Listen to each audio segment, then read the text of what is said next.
Bromance what A roller coaster ride.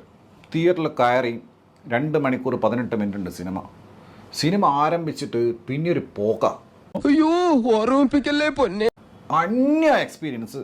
അതായത് അങ്ങനെയുള്ളൊരു ഓഡിയൻസിൻ്റെ കൂടെ ഇരുന്നിട്ട് വലിയൊരു തിയേറ്ററിൽ, കിങ് സൈസ് തിയേറ്ററിൽ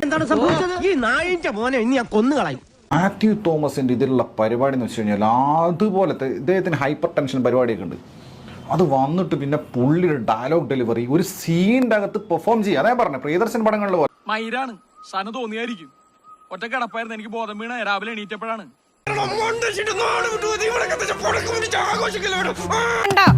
ഇത് കടിക്കോ? അത് തിയേറ്ററിൽ വന്നപ്പോഴും ആ പ്രശ്നങ്ങൾ തന്നെ ഉണ്ടായിരുന്നു ആ ക്യാരക്ടറിന്. അത് ഈ പറഞ്ഞ പോലെ നമ്മൾ എല്ലാരും ചേർന്ന് ആ ക്യാരക്ടറിന് എടുത്തൊരു മീറ്റർ ചിലപ്പോ തെറ്റിപ്പോയതാണെന്നാണ് എനിക്ക് മനസ്സിലാക്കണം.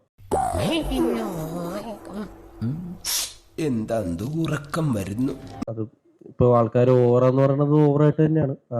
മാത്യു തോമസിന്റെ ഇതിലുള്ള പരിപാടി എന്ന് വെച്ച് കഴിഞ്ഞാൽ അതുപോലെ ഡയലോഗ് ഡെലിവറി ഒരു സീനിന്റെ അകത്ത് പെർഫോം ചെയ്യുക. എനിക്ക് എന്തിന്റെ കേടായിരുന്നു. ഒരാവേശത്തിലെടുത്ത് ചാടി വേണ്ടായിരുന്നു അല്ലേ? വിട്ടവളി ആന പിടിച്ചാ കിട്ടൂ.